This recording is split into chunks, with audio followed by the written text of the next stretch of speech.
It's Monday evening at 7:30. Welcome to Tilton Talk Show, sponsored by Boyle Sports, M&A Riley French Polishers, and of course our friends at Image Cleaning and the Garrison Coffee Company. I got it right this week. Well done. I know. I've been practicing all day, honestly. So proud.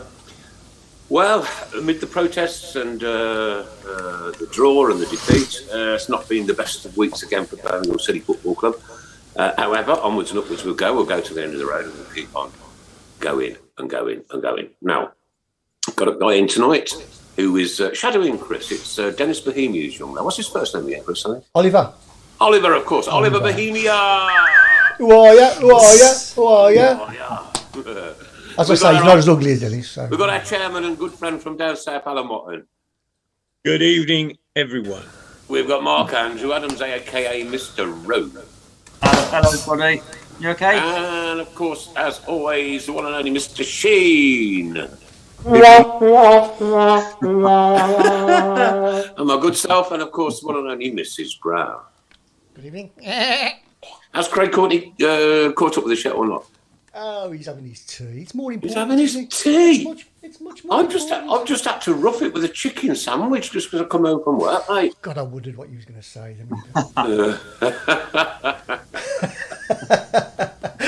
You don't have to give us some stick, don't you? Yeah, I've tried my best, mate. Right, okay, these last two games, and a 2-0 up against Derby County, and then we go and chucked away pretty much right at the death, really. Yeah. Alan, what was your thoughts on that one? The Derby match. Oh, hang on, no, sorry, Alan. We've also got Carl Matthews in. Of course we have. Oh, my God. I was waiting for the big build-up.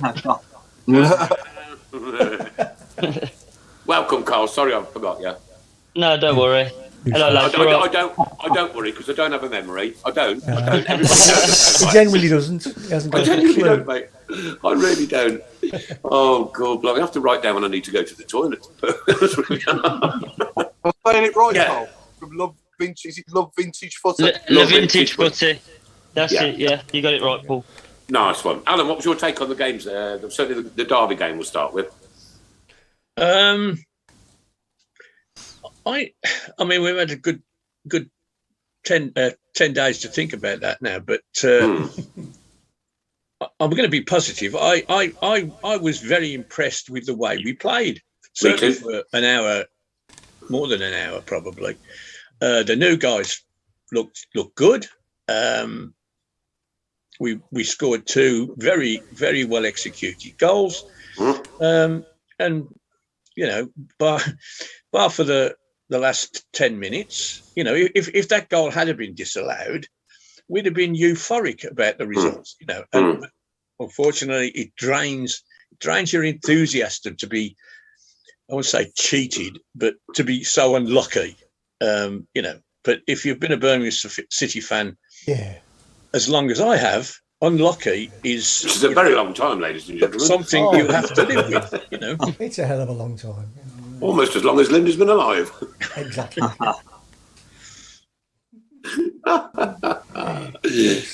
Yes, but you know, I mean, I'm sitting here, right? My son surprised me. He come up for the weekend from Poole, and he rang me. He says, "Dad, what are you doing tonight?" I said, "I'll probably watch the game at home because I'll meet you there." And I was like, "Oh, great, brilliant!" And you know, we live up this way as well, so it's a difficult one for us to swallow. That, to be honest with you. Yeah. And I think we followed on from that on Friday night. You know, it was again pretty good for an hour, and then we have a controversial. I mean, the first one was just you know, they cut us apart. To be brutally honest. Yeah. But the second one, you know, we can sit and talk here forever about was he or wasn't he, or was he interfering, wasn't he? But it wasn't. It could have gone either way, and it doesn't go our way. Does it ever? Does it ever go our way? Really? I just think back to Forest at home, 2-0 down. Hogan scores. He's onside. He's given offside. Hull away. The ball's out of play by about that much. Yeah. You know, and everyone stops playing. The ball comes back. It hits their player. It goes in the net. You know, Derby away. Goals offside. Friday night. Goals offside. Not only offside, Paul, but a shove in the back and 4 people offside. And a Yeah, high so- foot. And a high foot. Yeah. Yeah. Very high foot. Ridiculous. You add up all these points that we'd probably be better off by now if the decisions were right. And I'm not saying there isn't any that have gone against us that were, that or gone in our favour that were, that were wrong. I mean, obviously, you can say Mengi probably would have had a red card and they would have got a penalty at Derby as well. But I think if you weighed it up, law of odds is that it doesn't weigh up in our favour. There's a lot. But we've got to learn, Paul, to lock the back doors when we're ahead. We've got to learn that defence wasn't good enough. No. Hasn't. But we do Sorry, need Paul. the officials to stop making so many mistakes, because there's too many mistakes in our games made that are costing us. I think There'll be more I haven't mentioned over the season, and I reckon we'd be at least 8 points better off now without them stupid Yeah, mistakes. you're probably right, actually. Probably right. I think it's the worst season ever. I think it's the worst one we've ever had. I know we don't want to moan about officials, but I do genuinely think it's the worst season we've ever had this run of. What, for officials? Yeah. For officials, yeah. Yeah. It's been absolutely awful. Bring back Clive Thomas, Alan. I've got to go back a few years now, but I speaking to people, especially referees that I used to know, there was a genuine dislike of Birmingham City from the referees. And it was based on all sorts of things. Some thought they got a bit of, what was his name, Styles. He didn't like us because he was useless and we let him know. He genuinely was not to me, obviously, but a friend of a friend, that he didn't like coming to Birmingham. He didn't like it. And there were other people, who thought that the facilities weren't up to scratch. And we had to employ a guy. The referee's facilities. We had to employ a guy. Nothing was up to scratch, mate. Nothing was up to scratch. No. They had to employ a guy to look after him. He'd turn up and make sure they got a cup of tea and blah, blah, blah, blah, because this rumour got about that the referees weren't happy. So we did something about it. But, didn't make the decisions come any better. And I mean, Mr. Styles got thrown off the league eventually for an incident that happened at St Andrews. What he did when he was waiting, there was a lad that they were doing the tour while he was getting warmed up, and this lad, right, first game, little blue hat on, and he nicked his hat, right, trying to be playful, and his dad, who was with him, told Styles, in no uncertain terms, that he didn't like that. So he reported our club to the FA because this chap had took exception to this Styles messing around with his kid's hat. Pinch my kid's hat, I'd chop your arms off. Well, exactly. And this guy controlled himself and just told him, would you mind not doing that? And we got reported. Now, Mr. Styles never came to Birmingham again. I don't think he did many games after that because when the story came out, he was retired. But, where else could that happen? It can only be us. Of course it is. Imagine him doing that at Tottenham or Liverpool, Not. It's just unbelievable. Unbelievable. Yeah. Well, going back to Roger Wiseman in the Stoke game. Oh, How bad terrible. was that? I know we shouldn't have rioted. That's obvious. But if ever there was going to be a riot, it was going to be that day because that bloke was so incompetent. Should never have been put on that match. It was such an explosive encounter anyway for all the history between the two teams, and they put a clown on the job. Doesn't work, does it? but going back to Friday, I thought, it was probably a draw. Probably would have been a fair result. It was it was an arm wrestle, wasn't it? I've got to say, Bakuna looks a player, and you have to ask how he couldn't get in Rangers' team. If he's looking this good in the Championship, in the Scottish League, I think he would have been a world beater, to be honest, looking at him. Yeah. But We got him. Yeah, again, took longer term, and he looks like he's got a lot of quality about him, doesn't he? And I thought Taylor took his goal really well. We've got to sign Taylor, haven't we? Because he's just quality. I really like him already. I don't know what our funds are, but for me as well, Hernandez is another must sign as well. If we can get, Yeah. Oh, yeah. you know, he's a really good player, isn't he? As well, he just gets us on the break much quicker, doesn't he, with his pace? But I didn't agree with Gary Gardner to the left though, and him in the middle. Like, I would have swapped him over before we even kicked off, to be honest. You know, I think Hernandez has to play out on the left. It's his best position, and he cuts in on his right. He's even scored the one goal in the one game doing that. Yeah. So he was I thought Gardner looked lost. Certainly for the first hour or so, he looked lost. Yeah, and I think, you know, that's his best position, is it, Hernandez? And Gary Gardner's obviously a central midfielder, box to box. So I didn't understand starting with that, I'll be honest. But overall, I thought a draw would have been fair. But you know, in the end, it was another decision that went against that was wrong, unfortunately. But it just deflates us so many times, and it's like you're sitting here going, you know what, we've got this. We were screwing Derby left, right, and centre, and then all of a sudden they made two very, very good substitutions with two very good players, and if they'd have started, I don't know how many of those scored between them. To be honest with you, can I just say as well? Hang on. Yeah, Can I just say, with Derby, I think a poor game management as well was key for that. Yeah. Because he bought Taylor off for George Friend. yeah. We had Juki sat on the bench, so you could see exactly what he was trying to do. He was trying to hold on to what we had, but just by inviting the pressure on. Yeah, 100%. Yeah. But you can understand.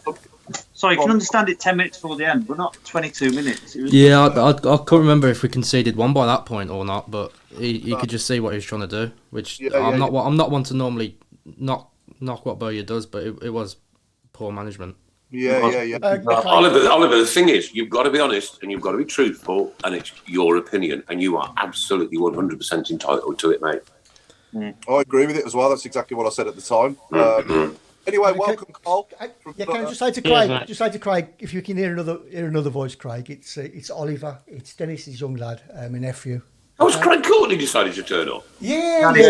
He's had his tea. Welcome, Christ. Very welcome, Mr. Craig Courtney. What did you have for your dinner? Oh well, you know, just a few barbecue ribs, bit of rice, you know, just a nice healthy meal, mate. He's had his turkey dinosaurs. What about your tea, Craig? Was that Homemade. 1 o'clock? What you having for your tea then? That was just start, so I've left the missus cooking downstairs. So you've not bought Chinese then? You're breaking up, Nick. No? You're breaking up. Okay, all right. I'm breaking up. You're breaking up. You're cracking up, Nick. You're cracking up. I've just seen a post, Alan. In your garden, holding the pencil. To say that Roger Wiseman is one of the heads of the FA Referees Association now. Is he? How did he get that job? It's crazy, isn't it? Anyway, we better welcome our special guest, haven't we? Yeah. Yeah, go for it. Craig, sorry. Oh, welcome to the show, mate. So tell us a bit about Love Vintage Footy and how it all started for you and how you came to, like, you know, sort of start doing that, and then suddenly you got Troy Deeney styling the Dolly Mixture shirt, haven't you, next minute? Yeah, I have. Well, basically one day I was scrolling Twitter and I saw this bloke and he had a massive collection, and it just took me back to my childhood, really. And I thought, I need to get these tops. Because as a kid, you have tops and then you don't realise where they go as you grow up. They just disappear somehow. Same here, And literally, from that day when I saw that collection, I just started collecting one by one. And then before you know it, I've ended up with loads of tops. So my collection now is like quite big. How big? Got about 400 shirts now. All right, okay. Oh, that's a fair few. Yeah. Not all Blues, Carl. Well, it was at the start just Birmingham City, but I've ventured out into other clubs now. So like I do like Man United, Liverpool, everyone I can get out of. But blues is the priority one. I've got the most blues, and I, like Paul says, I met Troy Deeney. He had a few tops off me, and it's just borrowed up. So is it a business? Is it, Carl? Is it like your business now? Yeah. Yeah, I do it on my own. I'm the only one who does it. My missus does help out with like the packaging and that, but everything is all me. Like my website, everything like doing my social media, everything like that is all me. But it's my side business. What I've started up. It's kind of taken off really, but I still work full time, so you can imagine it gets really busy. What do you do full time? I work at Land Rover, Jaguar Land Rover. Oh, right. Yeah. Are you one of the ones? Are you one of the ones at 9 o'clock at night when we finish the talk show that drives out that? No, I don't drive out like a mad egg. No, I'm not one of those. I know what you mean. Though. There is a lot of them that drive out like maniac. Load line. Yeah. Honestly, I come out Damson, so it can't be me. So I'm out the other end. So out of all your prized possession, which is the one you would never sell? It's the Blues one. Gotta be. Yeah, the Birmingham City. We had a kit that was released 1992-93. Yeah. And the Kumars were in charge at that time, I believe.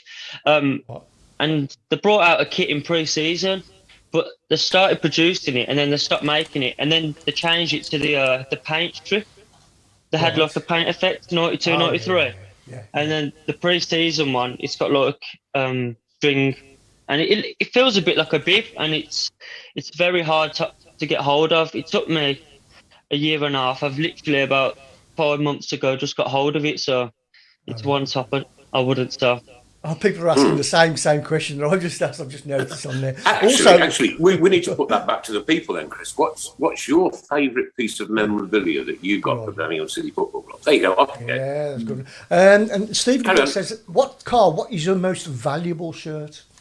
Most valuable? It'd probably be that one, because I wouldn't accept anything for it because I love it that much. I've been after it for that long. I'm going to frame it eventually.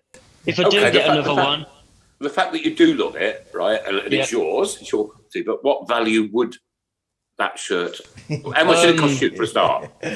Well, I bought 35 tops in a bundle, and that cost me £900, so singly, I saw that same top go on eBay for £430 the last time it was on eBay. So I think we're all going to get jobs at Land Rover now. Yeah, pretty good. But look, I don't earn a penny off it at the moment. Everything I make, I just buy more tops, put straight back into the business, really. So Sorry, Paul. Just more like a hobby then, mate. Yeah, it is a hobby. It is more of a side. Like, I just enjoy it. Like, the postman must hate me because my missus is waiting in the morning and there's delivery after delivery. But I love it when I come home and I can see all the tops that I'm trying to get hold of. And then when I get home from work, it's a bit of a buzz, like, because obviously I've loved football since I was a little kid. So, yeah, it's good. Yeah. I had my day not long, a couple of weeks ago as well, because unfortunately I didn't get the shirt. The season we won the League Cup, I didn't get the actual shirt at the start of the season, and after we won it, obviously I couldn't get one for Toffee, so Carl managed to get one for me, so I'm over the moon with that. So I had it on the show. I had it on the show the other week, didn't I? If you remember. So and then I've also had the '98 away red one off you, haven't I, as well? Yeah, that's a nice top. That's a hard one to get hold of. Yeah, I've got the I've got about seven or eight signed shirts, but the penguin strip one. Remember that one? Yeah, I do. Right. Okay, what's the value of that? Which one are you on about? Is the one 96, 97, or the one before that? I'll go and fetch it. So, Carl, are these all original shirts? Originals. They're not reproductions. No, not reproduction. I don't collect reproduction. I just do original only. From the year they were made. Yeah, I don't do the retros. The thing with the originals as well, like, they hold the value of the shirt. Yeah. So obviously people want the real thing, don't they? Yeah. So some people like the retros, but me personally, I like having the top, like, from the season they were made. All right. So you only sell originals, yeah. Yeah, only originals. And is it just shirts you sell? Nothing or anything else? Well, I've got a few shorts coming, not long ago, so I'm going to start selling shorts as well. Oh, right, okay. Yeah, but they're the original shorts. I've got a few football. Do you do gin and tonic, mate? Yeah, I can if you want me to. That's the one. Yeah. That's the one. 2013-14, that is. Oh, sorry, I can't see it. There we go. Oh yeah, Nikola Zigic. Yeah, Nikola Zigic yeah. era. Tyler Blackett. Yeah, Tyler Blackett. Nice shirt, that is. What would you value at that at? 12 quid. Signed shirt, that one. Probably get about 60 to 70 pound for that one signed. No, I ain't vlogging it. You know where to come to if you need to vlog it. I won't vlog it. I've got a museum. I don't blame you. I promise I've got a museum to Birmingham City Football Club. I've got a room completely dedicated, and all my stuff's in there, mate. And I tell you what, it's every memory that I've ever got. Yeah, So in Carl, in your life so far, and this goes out to everyone watching and everyone here now. Yeah. You could relive one season that you've lived through again once more. What would you go back and relive? What season? Just one season. You know what? It's actually the season we was on about earlier. When we played Villa, and we beat them 3-0. The Enkelman moment. It'd probably be that one because I had my first season ticket that year. I sat in the railway and I just remember Gary coming in and I just loved it. Like every minute of that season, it was like my first season. I had a season ticket, so I'd have to say that season, yeah. Yeah. For me, I think it'd be 2001-02 when we finished up going up, in Cardiff. That's a great. It's just. Yeah, that was magical. I mean, the Carling Cup was special, obviously, but that was over, of course, the whole season. And to culminate and going up was amazing. But especially after score so many times as well, wasn't it? That was the fourth time of asking in the playoffs. Yeah. What about you, Alan? 72, I think. 71, 72 when we got promoted. Yeah. Brilliant. It was. Semis as well. Semi-final of the cup. Yeah, against Leeds,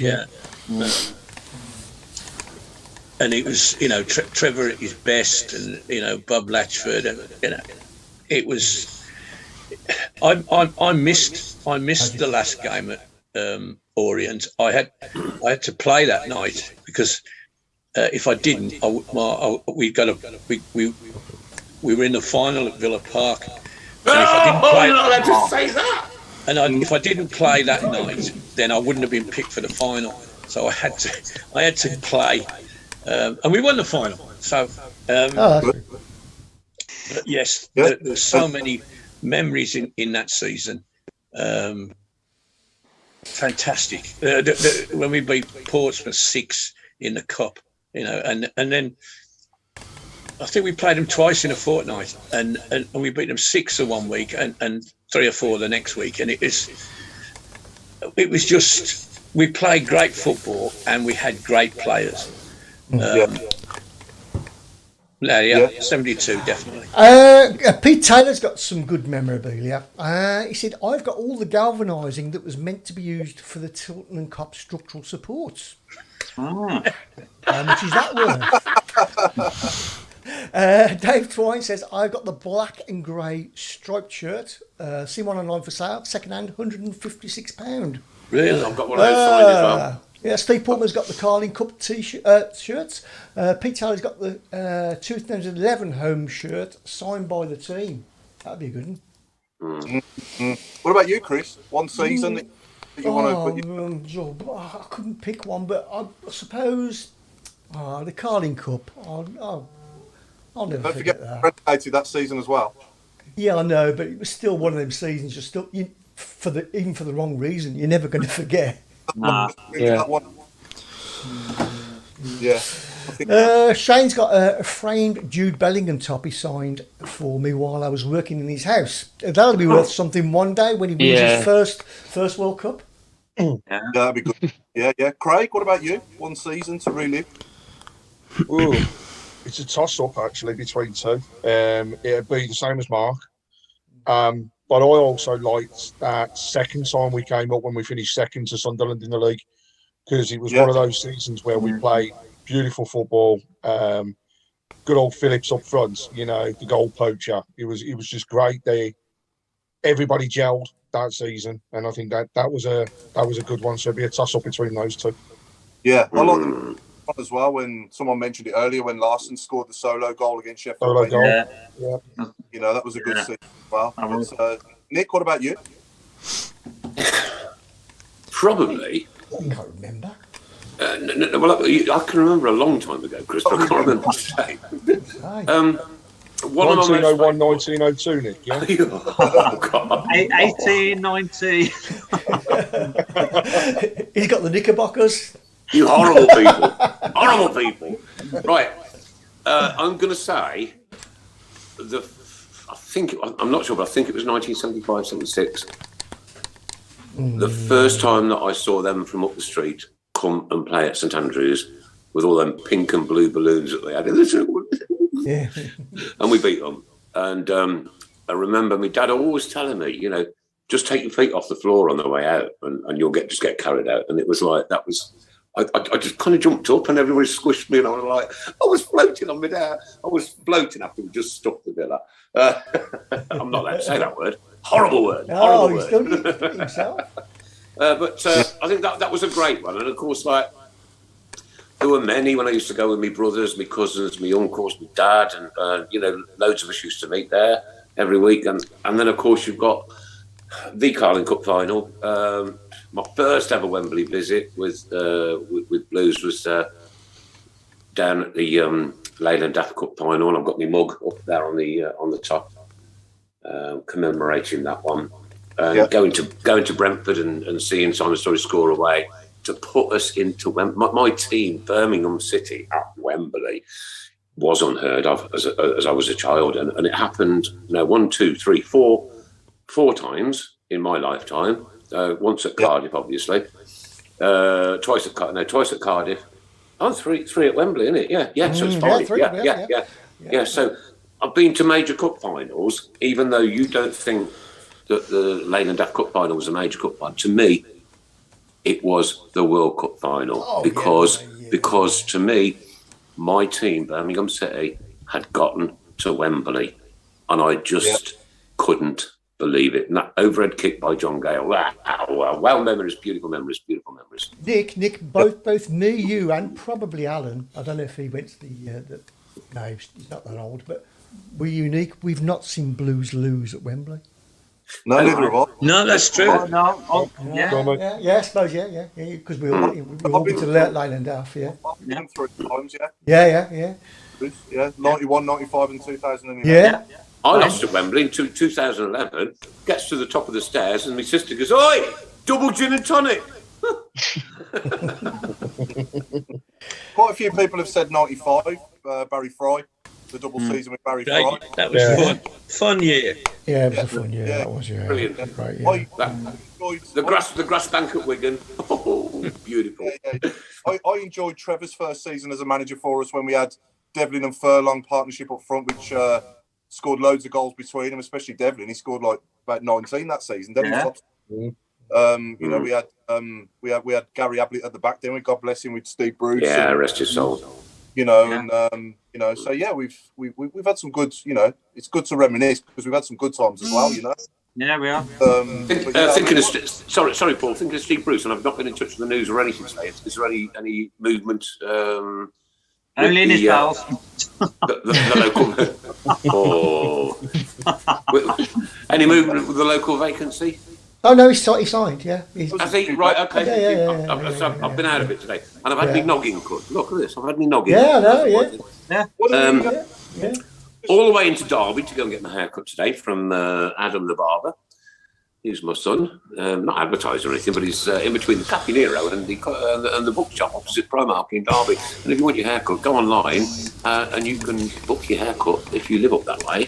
And there's one marvellous job he does. Look at it. I'm an old bloke like me. What do we think? A great job of colouring the grey, Nick. I've got to say, he's done a fantastic job with the grey. Well, he's a professional. He's a professional. Craig, I don't know what you expect. I think you ought to go, Craig, to be perfectly honest with you. No, mine's just Paul, mate. I'm following Paul. No, Paul, you're booked in on Monday morning. Graham says the 2001 was a good season, Ipswich atmosphere, and the cup final. Yeah. Also, Jason Yu says 79-80 season, my first season because nothing ever beats your first match. Not at all, no. Thanks to Stephen Gill, 18-month contract for Bruce. Nice one, thank you. Ashley Price, hashtag BSHL out. No, says it all. Steve Portman says, I've not seen us lose at Wembley either, only because I've not seen us at Wembley. Ray Hobro says Nick and Jeremy could be twins. Come on, Blue!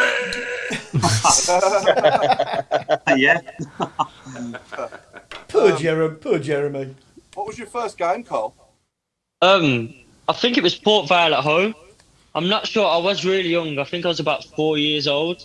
Probably 97, but I remember it was Port Vale at home. When I was 4. I can remember everything when I was 4. I can't remember yesterday, man. All I remember is him shouting, who I am. I can't remember exactly, but I remember it was Port Vale at home. That was my first game. It must have been about 97, something like that. But I was really young. My uncle used to set me down all the time, so yeah, it was definitely Port Vale. Yeah, I want to ask as well, what's everyone's thoughts on the new sort of look St Andrews from the outside with the badge obviously on there twice and all the sort of pictures of all previous players and stuff, you know? I thought that was quite, I think that's quite. I liked it. I look of it. Long overdue. Now let's do the back of the railway with something as well. It'd be nice to get the badge on the back of there, wouldn't it? Yeah, oh mate, yeah. Pete, sorry, going back to the haircut, Pete Taylor said he's done the fringe a bit short, Nick. He's put no E on it, so he's spelt the fringe a bit short, hasn't he, really? Said you lowered? Yeah, I mean, I just don't get why we can't have the badge on our football club on the outside of the Gilmerick. I don't get it. Well, I think from what I saw Friday, the crane's still there, and I think they're only after what they're doing, so I think there's more to come on that. So I'm hoping it will carry on round. I hope so. Yeah, it'd be good. See it from town, yeah. I don't know if we've got enough. We have got enough ex-players that are worth putting up, haven't we, around the whole stadium? But obviously, about years, ain't you? I don't think there'll be many from the last 10 years. I've scored a goal at the Tilton, by the way, lads, once. Have you? Oh, go on, then. Yeah. Do I get my banner up? With my belly. It's a family show now. Who deserves to go up on the stadium if they're going to carry on doing this? From the last 10 years, who deserves to go up there? I would say Robbo. Robbo, definitely. Juki? Yeah, definitely. I'm with you on that. Yeah. Adams. Bellingham's already up there. Bellingham. Yeah. Who do you think, Oliver? I don't know, to be honest. What I was saying, I was speaking to a couple of my mates about this. You have to think, why have they done it now? Like, with all the protests going on, have they, like, is it a way to try and deter people away from the protest? Oliver, I'll ask you a question, Oliver. What's your take on the protest, Oliver? As a youngster. We've been there.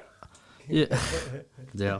I'm all for it. Don't get me wrong. Like, you know, I want the owners out as much as anyone else does. But you can see what they're trying to do, but I can't see it happening. Like, they're trying to do something. They're trying to make the club work. But I think they've already gone past the point now where I think fans are just fed up with it. What is it you think they're trying to do? Run a football club, but they're just not doing it very well. Right. Okay. So do you think it's gone past the issue of trust? And trust is a massive thing. Yeah. Yeah. So it's gone past that point. Yeah, I think they've just done too many. They've taken too many wrong turns, made too many wrong choices, and I think they've just run out of time. Oliver, I can't believe you've got a deep voice, mate, to be honest with you. His dad's. I saw the podcast with Almagier and Mark Watson, but I like the way Almagier put it. It's like getting an app up to them. It's like you know, you get an app on your phone, like say you get a game on your phone and it's an app, and you can pay to add bits to it, and in the end you just get bored and you stop adding things to it, don't you? And you stop bothering with it, and that's kind of like what's happened with the owners with us in a way. And now they're suddenly shown an interest again since the protests. So I think the protests are working, but I think that we're, you know, if we can get someone better in, and that's what I'm hoping. I'm hoping all these protests will get in front of somebody that, you know, is keen to buy a football club, that can run a football club properly and make us better. But then don't you think it would put people off though? No, because I think because they want to see the passion. We want our football club back. We want it on good terms. We want it managed. We want it run properly, and we want it structured. That's all we want as football fans. Now, a small question here for the older generation in the room. So it's Paul and Alan. What are you saying, Nick? What are you saying? I like you, Nick. I'm cranked up. Oh,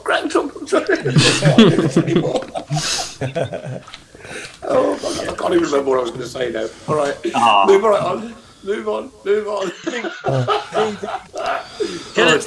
Can I just say the protest has got us publicity, and people all over the country now know that there is a problem at Birmingham City. A fortnight ago, nobody had a clue. We've even had one of our MPs for Lady Wood bring it up in the House of Commons. Now we've moved. They're up. You know, they've talked about this. The guy from Newcastle being interested. Well, that's just paper talk. But at least it's paper talk that is good publicity. We don't particularly want him, but it's, you know, somebody's going to look at that and say, oh, is there a problem at Birmingham City? Oh, they don't want to touch him, blah, blah. They're just talking about us. And that's great. And so far, you know, it's gone without any problems. I'd minor little, you know, there was a 15-year-old lad arrested for pushing a policeman. A 15-year-old lad, I mean, come on. No. Alan, if I'd have pushed a copper, of course. If I'd have pushed a copper when I was a kid, I would have been mortified. Right? And you'd have had a clip around here as well. And I'll tell you what, not only that, Chris, but I'll tell you what, by the time my old man found out about it, I've got to be gambowling.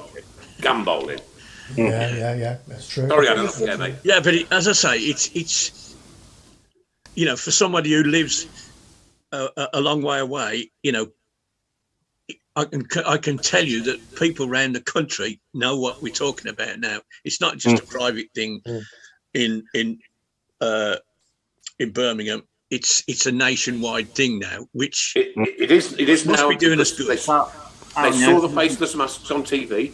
They saw the white faceless masks on TV. The whole world had access to that. Yeah, the whole world. And who is Mr. King? Yeah, who is Mr. King? Is there a Mr. King? The other thing with these protests is the protests have got to stay reasonable, because I'm all in favour of protests. But, I mean, firstly, we were extremely lucky on Friday, because the referee at any point during that first 10 minutes could have blew the whistle. The whistles, yeah. There's now... And that would have been another massive fine for the club again. Yeah. Another massive fine for the club. Well, this weekend, the talk is at the moment, and it's all being advertised. Tennis balls, aren't there? Throw a tennis ball on the pitch. I mean... That's going to be... What's that going to achieve, though? And the other thing is, we risk injuring our own players. I mean, if a player starts on a tennis ball, they go flying. Yeah. So, you know, it's just got to be... It's got to be run right. It's got to stay calm and get voices heard. Don't go over the top. For me, Craig, it's keep the marches going from New Street to St Andrews, congregate in the car park, make some noise, show your disapproval, but don't do anything stupid. Just one thing quickly. You know, support the team when you're inside the ground. Shout, scream, do whatever you want outside. That's absolutely fine. I don't agree with it being inside the ground. I think it's when it's outside. That's absolutely fine. And if we lose, we lose. If we win, we win. If we draw, we draw. do not take it out on Lee Bowyer and the players, right? Because this isn't their fault. Just quickly, say we're in a position where the owners do leave now. Say tomorrow they're up, like they left. How are you going to attract a new owner to come? I don't know, but I'll pay their airfare. I'll pay their airfare, Ollie. I promise you. But that's the problem you've got. Then you're in 100 millions of debt, or however much it is. Who's going to want to buy that? Somebody buy it for £1. Well, yeah, but they've got to buy the training ground, the ground back. They've got to clear off the debt. £2.50. Chris Brown, £2.50.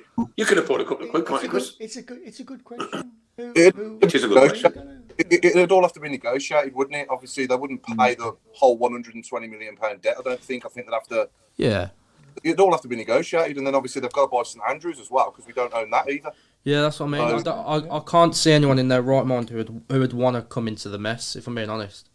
See, if you create a business, right, and your business model is this, and your business plan is that, and you don't fulfil your expectations, i.e., you make a loss, then the inevitable has to happen, doesn't it? And would anybody take administration? Something this happened at Leicester 20 years ago, and look where they are now, you know, and the owners come and flip the coin completely over. And, you know, if someone out there has got the money to do it, they've certainly got the foundations, they've got the fans, they've got the city, they've got the whole club there, you know, it's just all there ready, waiting for someone to come in to grab hold of it and take it forward. But you and I know, we all know that we can fill that stadium. We all know. And we can't even fill half a stadium at the minute. Yeah, I know. We know, yeah. It's graceful. We know all that, but, you know, hopefully it'll be resolved for next season. And imagine starting next season with being able to fill the stadium with new owners as well. You know, we've got... Imagine next season with the stadium repaired and still only 13,000 turning up. Mm-hmm. Well, just to reverse the question then. Yeah, go on. Would you take current owners if you knew who they were? Taking into account that they are actually, at this present moment, they're bankrolling the club.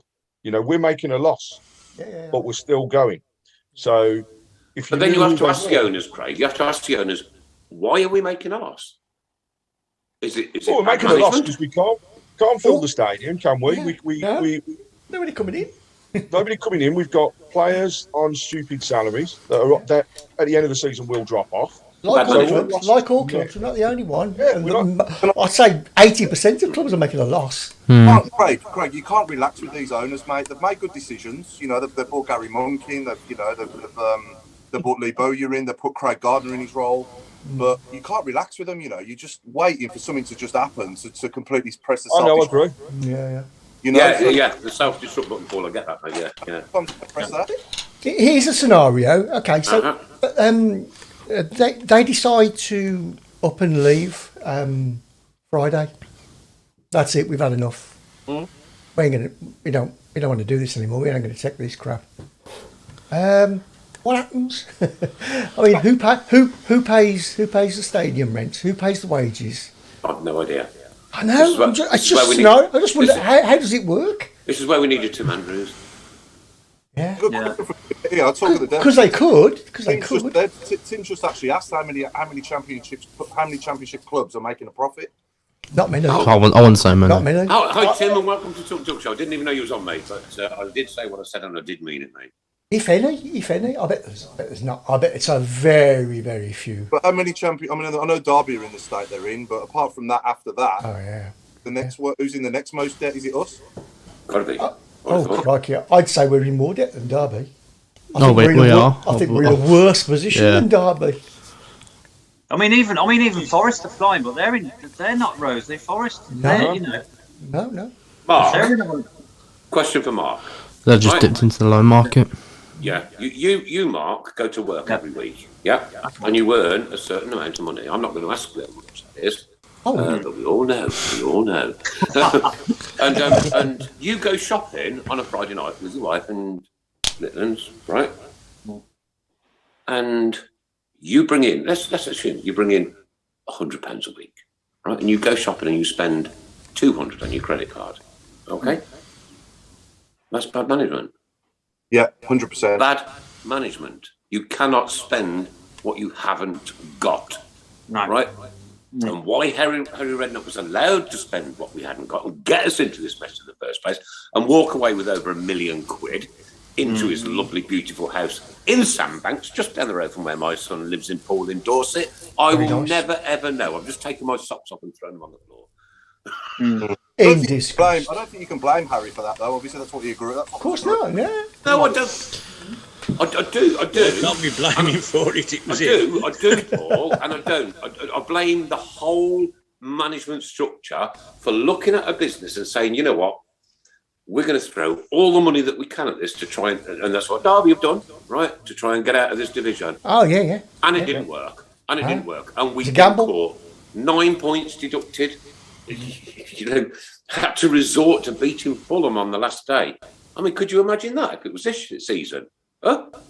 The thing is, Wolves did exactly the same thing, but they got away with it. Off. Yeah, but if they hadn't have been promoted, they'd have been in as much debt as what we are now. And that's what it is. People gambled, didn't they? They threw everything at it, you know. Right, Chris Brown, knowing what's going to happen. Chris Brown, you're a businessman.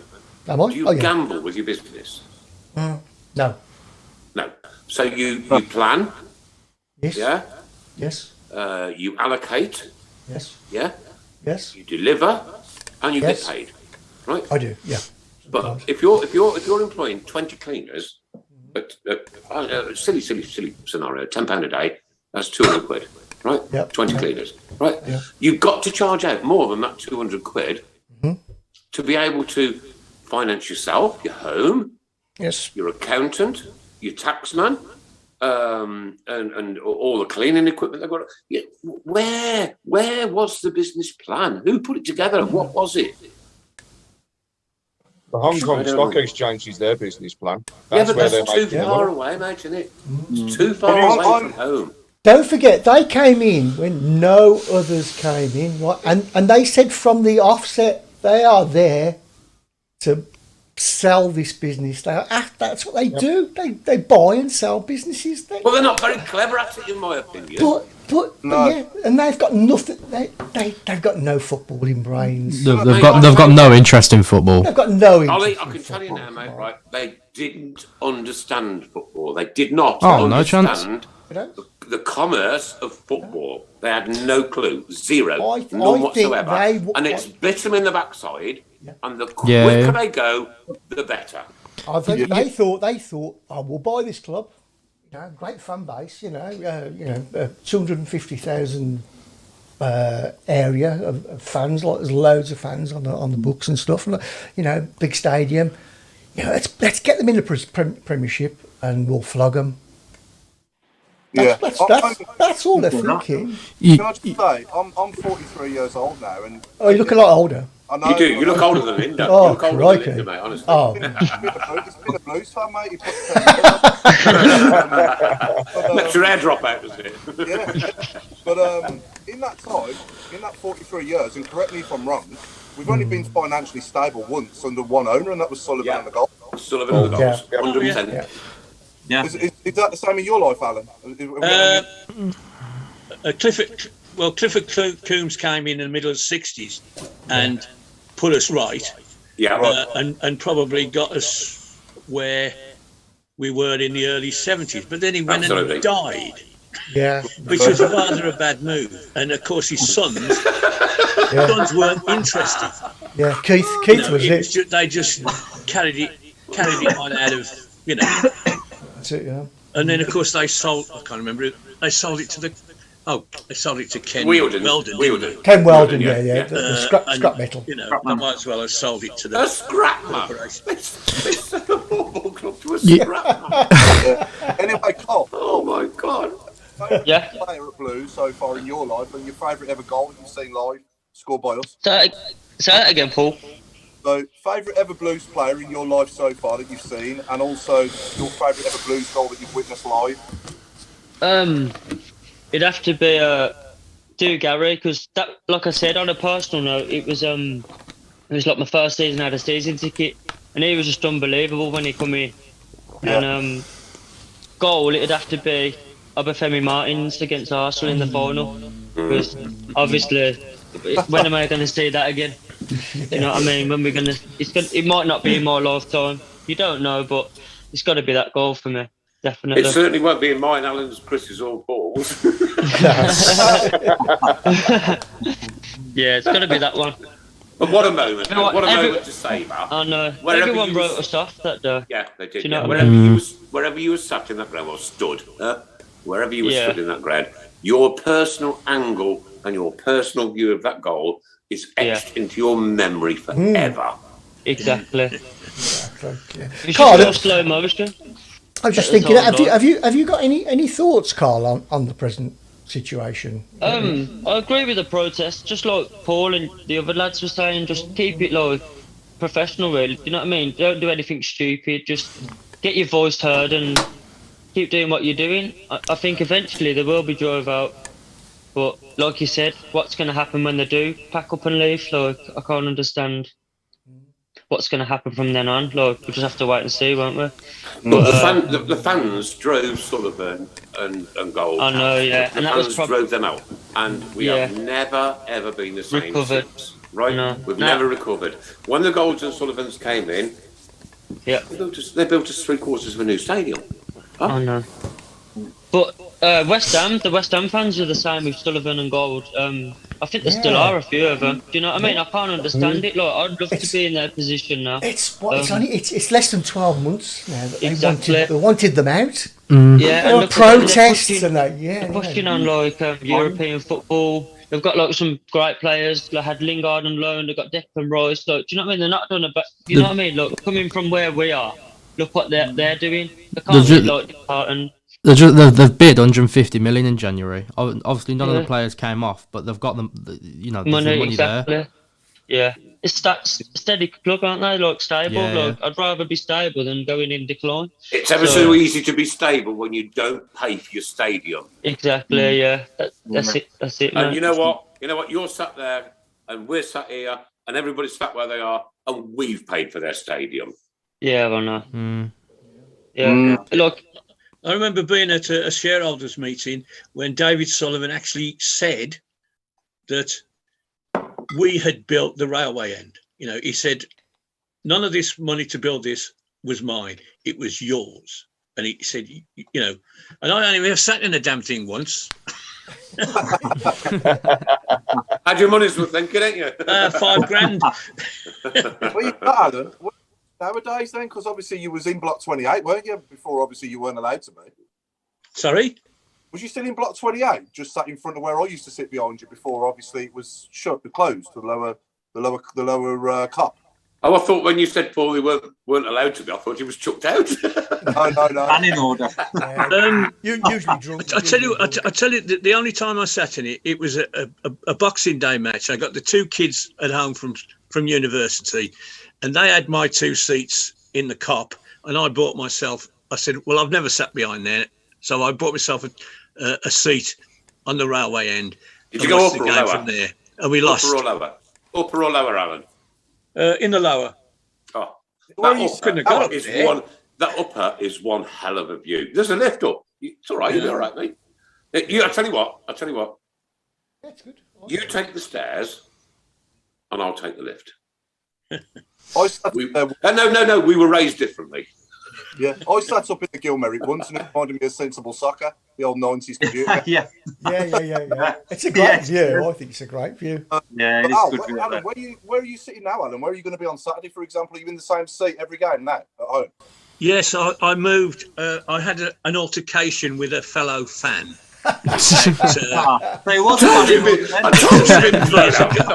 He's a bloody hooligan. And it was all over.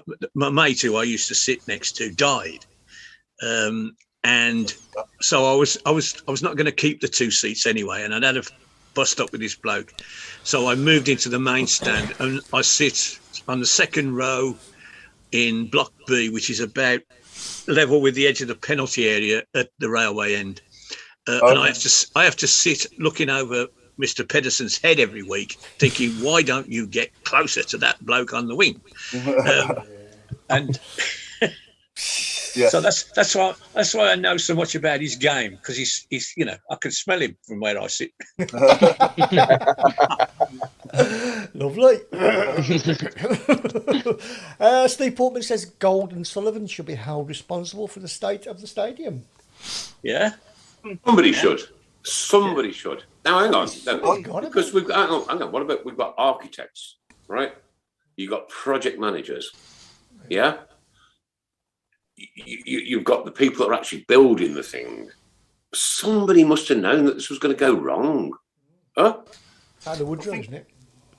How many other stadia, I don't like that word, stadiums, I would prefer personally, but how many other stadiums up and down this country have deteriorated so much in such a short time? No, I mean, Birmingham. We don't know yet. Just the one thing, you've had all of lockdown for it to be realised. Yeah. Not only realised, Ollie, but repaired. Yeah, exactly. All of lockdown, no one's in the ground. There's no reason for them. They can do checks on it here and there, but it's taken till after lockdown when fans are about to come back in for them to realise, it's got to be closed. And the season money was taken. I suspect that they knew before that. The problem was that they. Why wasn't nothing done? Well, the only thing I can think of is, in order to fix it, they would have had to encroach onto the pitch. They would have all sorts of things on the pitch. Well, although we were empty, we were still playing, and that's the only excuse I can think Alan, of. we could have gone and hired the Rico. Yeah. For a short time. Yeah. Get it done. Get in there. Get it done. Get it open. And in the meantime, you know what? You borrowed ours. We'll borrow yours. There's still time. I've got this strange feeling it won't be long before we are there. Yeah, but I was just saying as well, when you said things would have to go on the pitch for it to be built, that would be the same case now in that sense. Yes. So there's no real excuse of why it wasn't like either noticed or started to be fixed throughout lockdown when no one was there. I'd love to know the timeline of all this and the safety officer and minutes of meetings and one thing or another, because you are denying us our experience week after week after week after week. Huh? You're denying us what we work for all week. You've got long-standing relationships there as well, haven't you? People have been sat together next to each other for years. Yeah. They can't, and people will just start losing interest if it goes on much longer. That's the Paul, thing. People turn their back. Sorry, Mark. Paul, can I tell you something? Right? And you know how passionate I am. You've known that over. You can look back at any of these shows over the last 11 years, right, to know how passionate I am. Right? I'm losing interest. I think I would have done by now as well if my seat hadn't become available again. I was starting to lose interest in like the half a dozen games that I wasn't sat there. So it's just not sat. It's not just Friday. Go on, Friday night, right? Okay, Friday night, and away against Derby, my favourite away day of the year, right? When the scum ain't in our league, right? And I'm that. Well, you know what? I'll watch it on the telly. Yeah. Sad. Very sad. So very sad. Yeah. For somebody, who was stood there only about a quarter of the time that Linda's been alive, right? And to be so passionate and to be so like everything has been my football club. My life is my football club, right? Change wives, change cars, change houses. The blues is the blues, mate, and that's it. But can I say this, right? I'm genuinely losing interest. So, what changed your mind? What would change your mind then? Get the stands open, right? Give the fans a gesture once they open them stands, right? Long-standing supporters, you know what? We're going to do this one for free, guys. We're sorry. We'll do this one for free. And not only that, you can also have a free burger. All right? Put the burger vans back around the streets. I saw a comment about that earlier. No, that's gonna pull them I know, Chris, that people laugh at that. But it's part of the day out. It's part of your experience. I agree, yeah. agree. Yeah, And be transparent, be honest, be open, involve the fans in the running of the club, not making decisions, because that's not our responsibility, that's yours, but understanding how football fans feel about their football club. Yeah. And then to give Lee Bowyer the free reins to do what he needs to do. I've seen some calls on Twitter as well, which just blows my mind for people calling Bowyer out. Oh, Oliver! It's just Oliver. I'll call him out now. Nothing but a numpty. Nothing but a numpty. What an absolute numpty. Because there's been go on, mate. Oh no, there's been consistencies, right? Because we've had past 7 years, 2 good seasons in like the Monk Rowett era, where we're pushing top half, but then since then, we finished 17th, 18th consistently. So it's not the managers, it's not the players, because different managers have come in and the same outcomes happened. Same outcome, yeah. So you need to look higher up as to where the problem is, and that's what I don't think some fans understand. Well, I think we're looking as high as we can, and as high as it gets in the country is the king. Just a quick one regarding the stadium and state of it. Paul Bryant just give us a question and an answer, I suppose. Really, this is hold on. State of the stadium before Gold and Sullivan was like a giant toilet. Yeah, I'll have it back. I'll be back tomorrow. Bloody, but it was. I mean, we didn't get toilet paper till 1996. No, it was your program. That's what you bought, a program. I mean, personally, Sullivan and the Colts have been gone for 30 years, so really, it's all about the quality control, isn't it? And making sure that they're maintaining it and doing what they should be to make it safe and fit for purpose. Yeah. If it was that bad, when Sullivan and the Golds were there, it would have happened. This would have happened a lot sooner than now. If you know what I mean? Yeah. But regulations have changed now, haven't they? You know what? I used to go to Sunday school as a small child, right? And used to sing that song about building the house upon the sand and building the house upon the rocks. No, don't know. Who builds a football stadium on rubble? Ridiculous. Exactly. Criminal. And do you know something else? Right, and this is more serious, yeah? What if that stadium actually fell down with 20,000 people in it? Yeah. What if it had actually crumbled, right? And the roof comes down. And I know I'm taking this to the nth limit, but what if?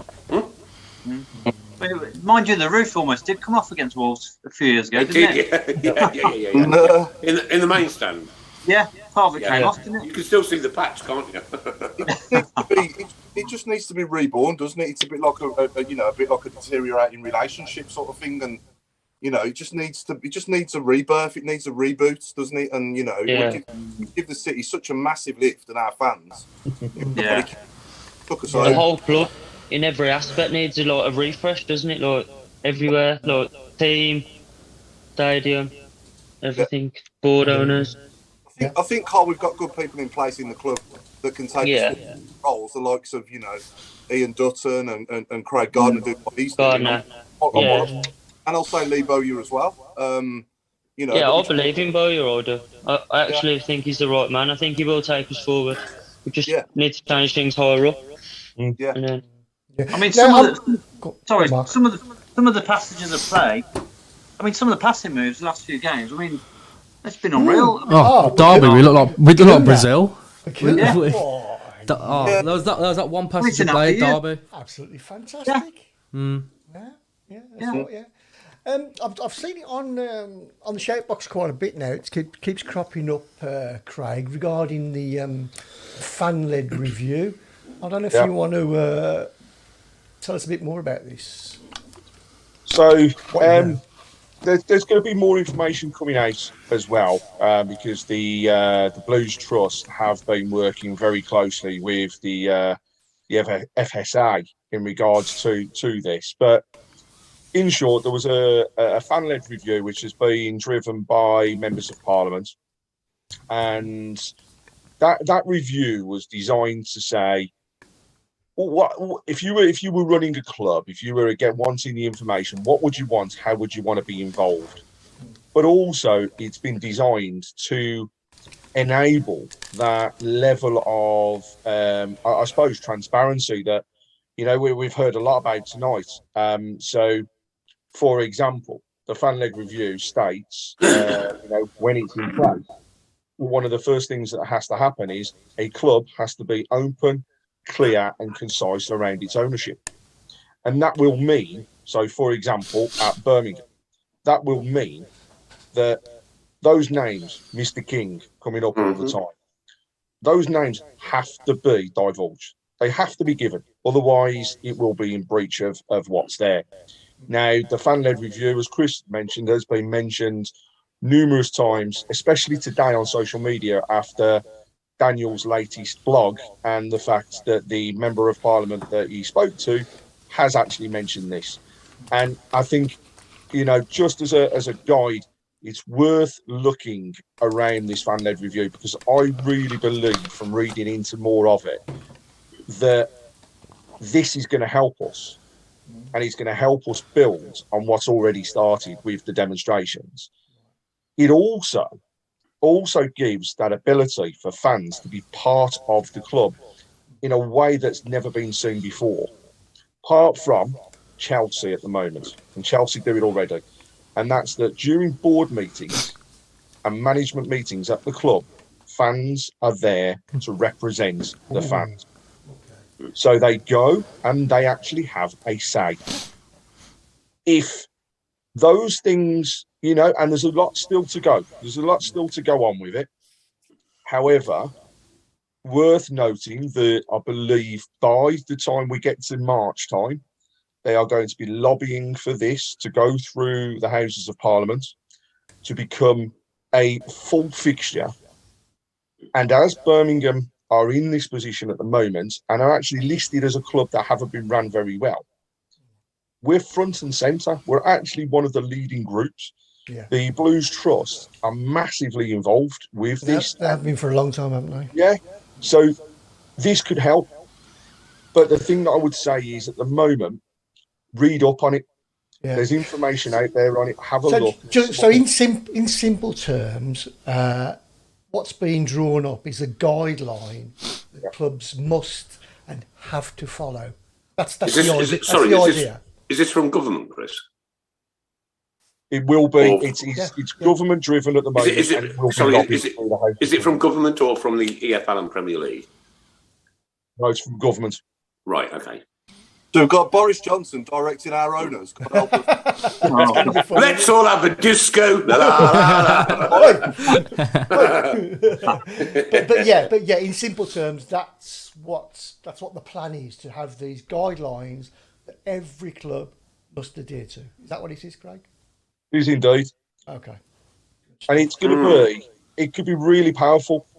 There's still, like I say, though, it's far from rubber stamped. And there's a lot of work still going on, but it's worth just investing the time to have a read at what's come out so far, because it is incredibly interesting. And if it does do, as that advert says, what it says on the tin, then boy, is it going to be different, not just for us, but every single football club in this country. Excellent. Craig. Sounds good. Sounds good. Craig, coming on that one, right? Fan power is massive. Yeah. But fan power, doing what we're doing at the moment, faceless masks, a little protest, a march, is bigger than any element of violence. Any. Because the moment you descend into that, right, will be the moment the press will be all over you. Yeah, it's the moment it gets... It loses the power once you turn to that. Mm. Can I just say, there's a great comment here from Tim Andrews. A good CEO would implement a system whereby every stakeholder, firstly the fans and fan groups, with or without the fan-led review initiative. I agree. Here, Tim, will you please be our CEO? Lots of love, every Birmingham City fan. Yeah. I agree. We shouldn't need it, but unfortunately, we do. We desperately need, Paul, you're right, we desperately need a CEO but not just any old CEO. It's got to be somebody that knows football. Not And in Mr. our Queen. position at the moment, knows the club. Like They've Tim. got to know the club. And Like Tim. Tim. Like You know, Tim, we know you're listening, but mate, we would love you to do it. And there's lots of people that would back you out there. Yeah. Come on, Tim. No pressure, Tim. No pressure. I've just heard as well there'll be another fan meeting at the club with the press in a couple of weeks' time, early March. Okay. There you go. I don't think we'll get invited. If we do, Chris, I'd love to make representation. Oh no, you can go. You can go. I don't care. I don't care what anybody thinks of me. I don't care. I've got a voice and I can use it. Yeah. And I've been blessed with that. In fact, you and Paul can go. Tim's saying he's not. LOL. It's not what. Just He's just put. I'm not sure with an LOL on the end. He is. Don't you worry. Don't you worry. So that. Watch this. That's a yes. Is not a no. It is not a no, ladies and gents, girls and boys. Tim We all Evans, the know. CEO. We all know. Yeah. So, Carl, hit up your website to everybody and stuff in case anyone wants to get Oh yeah. My website is Le Vintage Footy, spelled LO Vintage Footy ty.co.uk, and then I'm on Instagram, Facebook, and Twitter. So if you give us a follow on there. Sorry, was that Le Ali Vintage? LO Vintage Hello. LO Vintage Footy Without the and Footy TY. About that way. I've had a look. I've got it. Yeah, he's got some fantastic stuff on there. I've had a look. Awesome, honestly. Absolutely brilliant. Yeah, it's I tried to do a post today. I'm currently prepping for the World Cup. Like, I'm getting loads of England shirts in, so all the originals from the 90s, late 80s. So I'm trying to get a big range for the World Cup in Qatar at the moment. So Do you get a few old players involved, Carl? Do you get you said Troy brought some the other day. Do you get any others? Well, I'm hoping to meet a couple more this year. Obviously, Troy loved seeing all the tops when I was out, when they were all out. He had like 4 tops off me in the end. And Which ones did he get? He got the paint one. The paint. Customer confidentiality. He had the Graham White auto windscreens. And he had, right. the Tesco carrier bag one, Paul. Yeah. The red. He had the red and white one in that, and I can't remember the last one he had. So, Carl, where's your store? Where do you put your store? I've got a little unit. Well, it's my mate's unit, and basically, it's got a little stock room, so they're all mounted up in there at the moment. But at the moment, it's getting a bit full, so I'm looking to find somewhere else. Sell something. Stash them on. Yeah. Why is it you don't? Why is it you don't approach the club and ask them if you can have a store like say outside the ticket? Oh, of course they will. Yeah. They did. They did appoint me.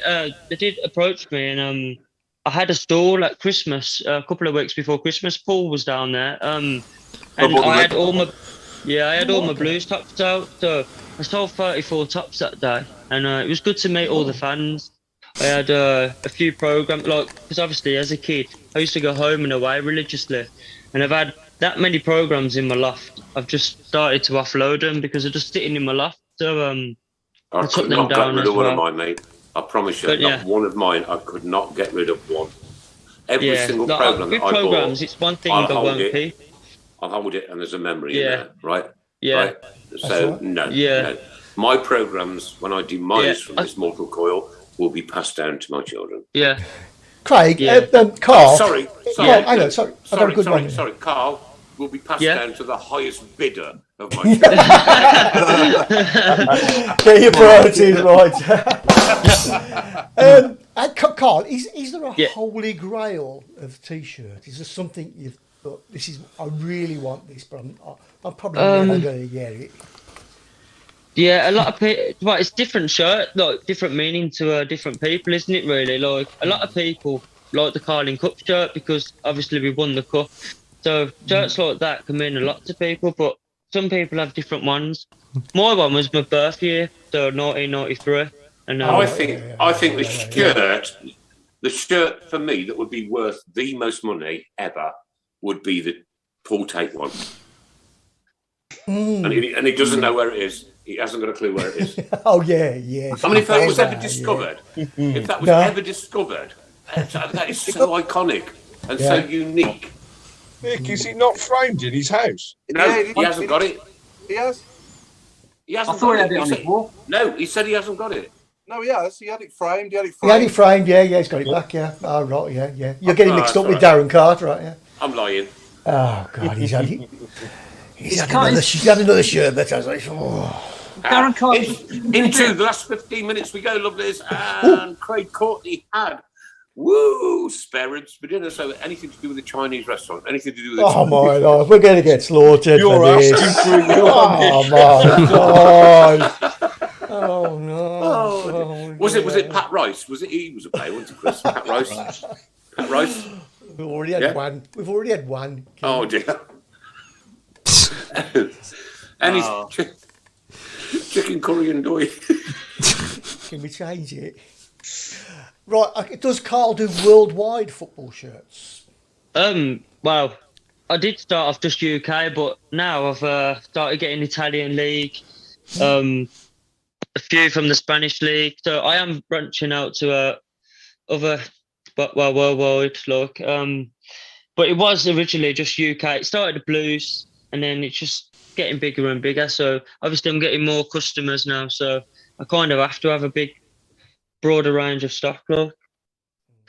You could we've got Barry Fried Rice, Bernard's son, Dillian Curry. Dillian Curry. You used to sing that too. Yeah. Good one. Got a winner already for that. Carson Pugh Young, Nani Bread. Tony Curry. Dillian Curry. That is an iconic moment in my life. This one's better. Dilly had a bowl of prawn crackers. Paul had one chop soy. You've had a lot of you. Craig, we have got some fantastic guests coming up in the next few weeks, haven't we? Explain away, mate. So, we asked you, didn't we, before Christmas, all the listeners, who they would like to see, and a couple of names came up all the time, and it's, funnily enough, the original Crazy Gang meeting the new Crazy Gang, I guess, in Oslo. But so next week, just for the ladies, a Valentine's special with the one and only Mick Hartford. Now, that show could be one of two ways, couldn't it? Because we're actually playing Luton the weekend, so see what happens. Massive, Luton. And then the following week, the other hard man from the Crazy Gang in Noel Blake will be joining us. So on the 21st. Brilliant. Well, you know what, Craig? I'll tell you what, mate. You do such an amazing job behind the scenes, and it is all down to you that we get such brilliant guests in. Right? Don't matter whether big shout to Mr. Hipkiss. He's put me in touch with quite a few recently, and well done, Paul. Yeah, he has his uses. You've just had the clap off the Tilton Talk Show. Thanks, Nick. Anytime. Chesmon Don Reng. Okay, come on. Anything to do with the Chinese restaurant, girls and boys? Come on, you can do better than this. But I do love Dillian Curry. I don't know how these people's minds work, Chris. I'll be honest with you. Shopper Sticks. Linda Magnus says, "Wow." What about beef and green peppers in a black brine sauce? Oh, yes. You have really looked at that menu under your table, haven't you? I've did that loads before. Right, can I have Frank barbecue ribbery? What about you, Carl? You got any? I can't think off the top of my head, mate. Come back to you on that. I'm not clever enough for you. You, Oliver? Not a clue. No, you got a clue. Not a clue. No, you got a clue. Right. George What about feed the sauce? Feed the sauce. Scraping the barrel, Mark. Scraping the barrel. Oh no. Breaking the walk. The curry barrel. Got to say thank you to Linda Magna as well. She's our top star sender. You know, because you can send stars to us. Yeah. Thank you very much. Thanks, Linda. Bless you. Lots of love. And Can I just give a shout out from the weekend? For those people that came along to watch the Blues ladies. Yeah, good. Shame the result, to be honest, and you know, good topic of conversation at the beginning of the show with the refereeing, because believe me, I was there, and the standard of refereeing was as bad, if not worse, for the ladies. Was it a man or a woman? It was a gentleman. There you go. And I've got to say, we see it in our game, right? You give a penalty away, you see it in our game, and 99% of the time, penalty, yellow card. This was penalty, straight red, and never in a million years was it justified. Had that have not been given, then perhaps the result would have been different on the day, because in the second half, those 10 ladies out on the pitch were so good. Really Can we blame the AFL? Blame them? I think we should. You know, I saw people blaming the owners as well, so don't worry about it. Yeah, blame the AFL. Maybe camp as well. Of course we can. We've got a few more coming in, Chris. Egg fried Declan Rice. That's a good one. Crispy fried rice. Water chestnut pandiani. Water chestnuts. Oh, brilliant. Egg fried Declan Rice. What about Quinton Fortune Cooker? Yeah. Very good. Yeah, can have that What one. about the old Coventry defender Trevor Peake, King Duck? Oh. Adam BCFC Walsh says, let's get Michael Forsell on. We'd love to get him on, wouldn't we, Craig? We'd love to get Michael Forsell on. Peter fried in a panu.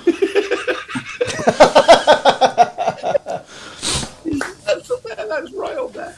Who was that? Violet Stone. Well done. Oh my God. Tottenham Pot Sir. Lindsay's just said the goalie that stepped in yesterday was only 16, Craig. 16, she was indeed. She made I heard about it, yeah. 16. Yeah, made her debut. I really felt for her. She come onto the pitch and the first thing she did was pick the ball out the back of the net. And oh my nothing life. Nothing worse. I would have thrown up. That would have been the first thing I'd done. We've got check and soy. Oh, that's a clever one. That is brilliant. I like that. I'm still favourites. I think of Davey Annabelle. It's good. That is, yeah.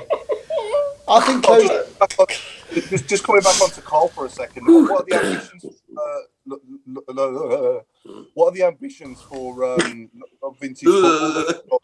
Yeah. Want to open a shop, or would you want it to grow massively?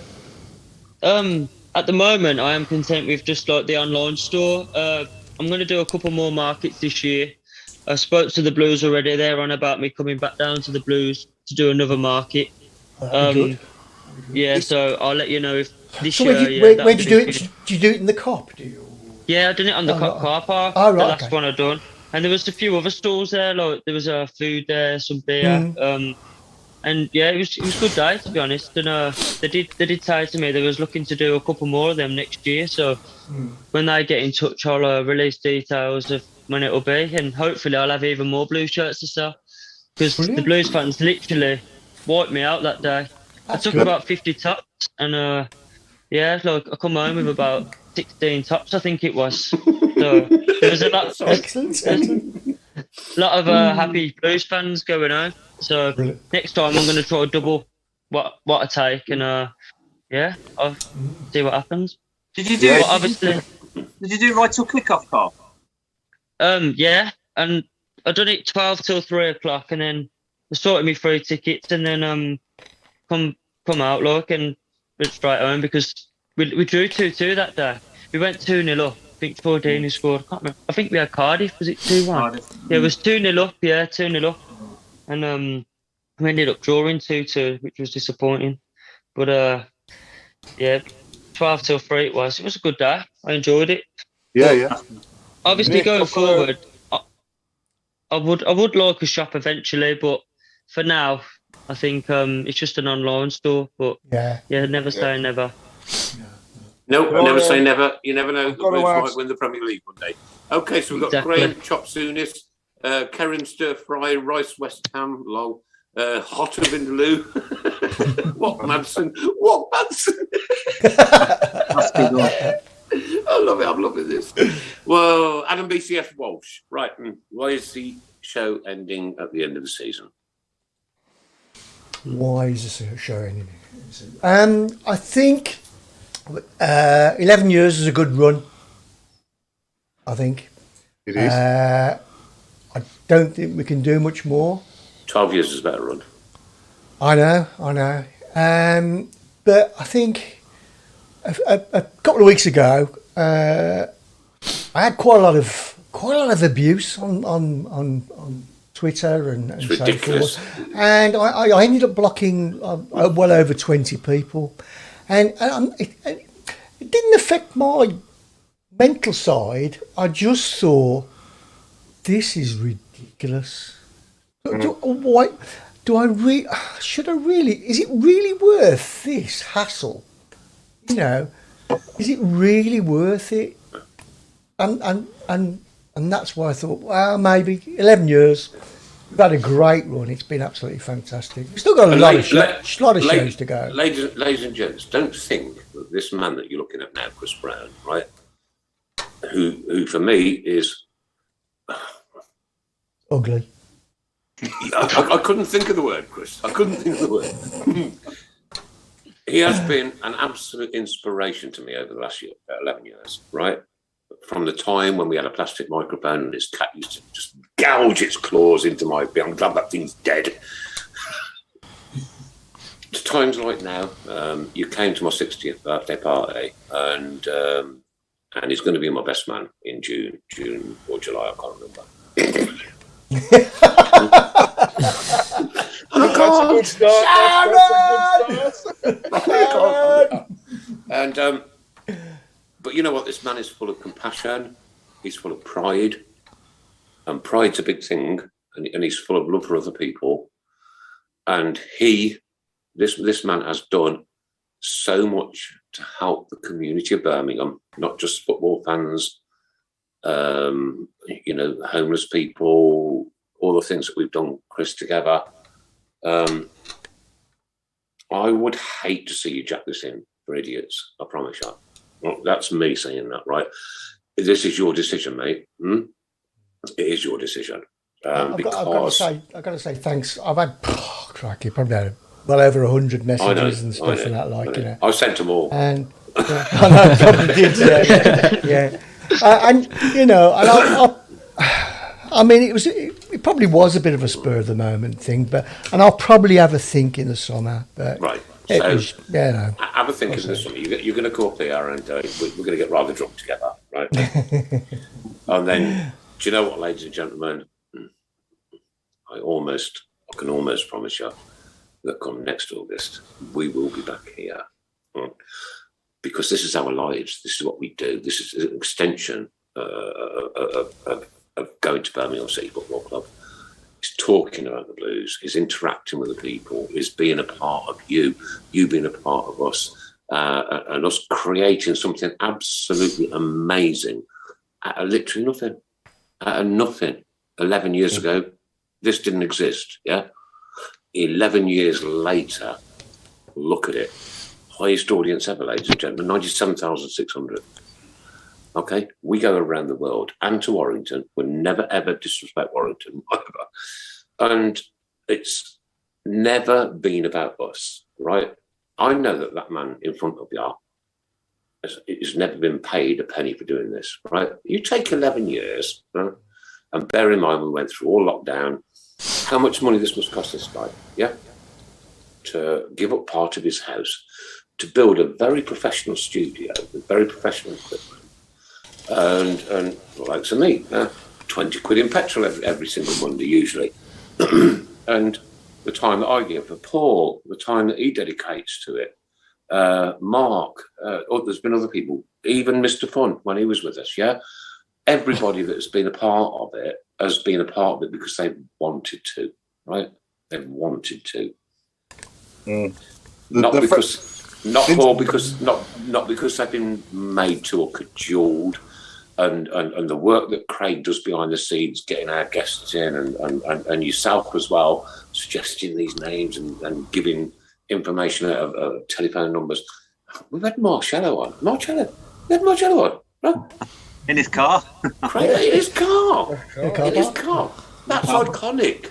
That's iconic. We signed Alex Song. Oh God, what a show that was! Seriously, ladies and gentlemen, boys and girls that are out there tonight, and I'm not looking at the chat box. If you don't want this to end, please send a private message to Chris. I think he's going to say send money.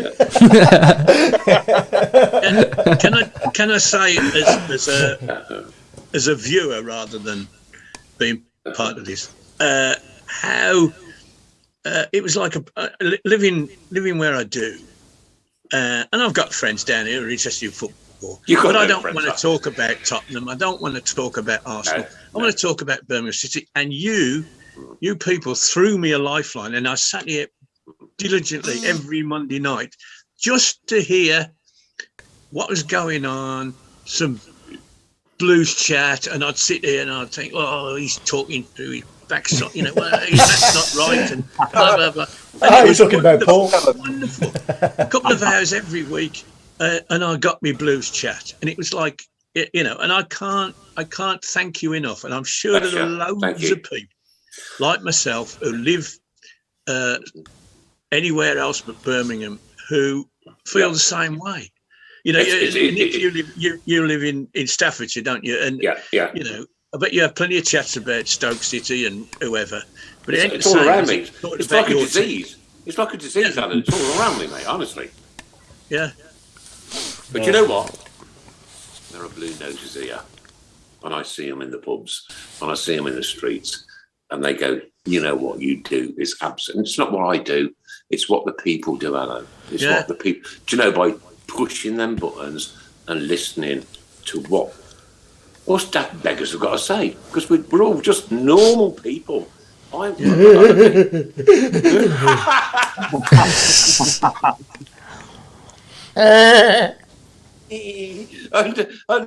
know what? We've got Mark sat there in a robe every week. We've got Paul sat there with his shiny head every week. We've got Alan, who's the chairman of the board. We've got Chris, who thinks he's Mrs. Brown. This is just the maddest, happiest, best thing I have ever done in my 60 years of life. And I don't know if anyone had told you before, but I was born on Christmas. Really? You weren't a carpenter, were you? Well, yeah. Oh God! All the messages are coming through now. I know, Chris, and I tell you what, Chris. Right, once this season's over, right, you, me, and the rest of the team, Paul, Mark, Alan, Craig, Adam Wilkes, Dennis, everybody, right? We need to sit down, and we need to go and have a curry, and you need to pay for it.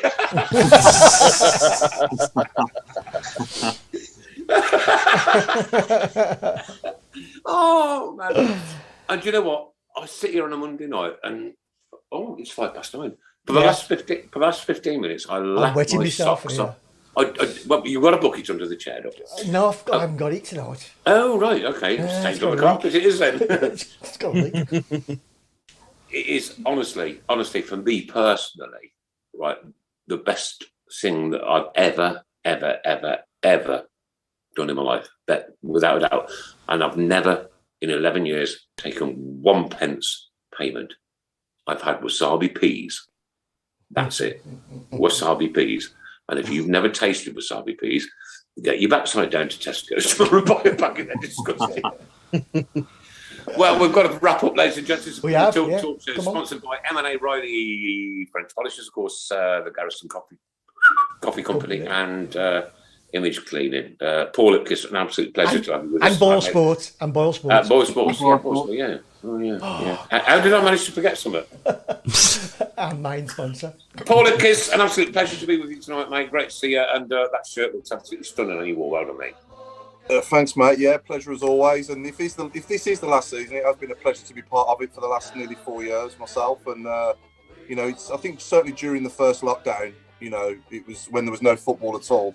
That's what made us, Paul. That's what made us. You know, from my point of view, it's nice to know that, you know, how much of a difference it made to others, not just to us, but to our fan base out there as well and our viewers. Bless them. Everybody, God bless you and all. Yeah. Mark Adams, wow. Great to have you with your robe on again tonight. A guy who turns up in a bathrobe, ladies and gents. I am wearing something underneath it. I don't know. No, just everyone have a great week. And I'm actually echoing what Paul said, really. Just this just has been the best roller coaster ride on a Monday night. And it is the roller coaster, isn't it, Mark, every week? Yeah. It's like being in one through the cuckoo's nest. Yeah. Do you know what? We should make a TV series out of this. You know, we really should. And great thanks to Carl Matthews, our guy who has 1,000,001 shirts. And once more. No, it's been a pleasure. Mate. Thanks for having me on. It's a pleasure to you to come out. Come back again one day. Yeah, I will. And a special 100%. Nick, and a special thanks to our guest in the studio as well. Of course, Oliver. Chris, you know what? I could Oliver Pena. Thank you, mate. I tell you what, you've got quite a good voice for radio. I don't know what your face looks like, but you've got quite a good voice for radio. He has mate. a few people commenting there. Yeah. I'll take it. Yeah. Oh. He's got your mic, though. He's got your mic. I have. I've stolen it, mate. That's why, then, isn't it? Yeah. Listen, it took me 11 years to get that chair, son. Chairman of the board, Mr. Alan Watton. Hi. And from myself, good night. God bless. Take care, ladies and gentlemen. But the show always belongs to you. Good night. Keep right on. No more bust-ups, Alan.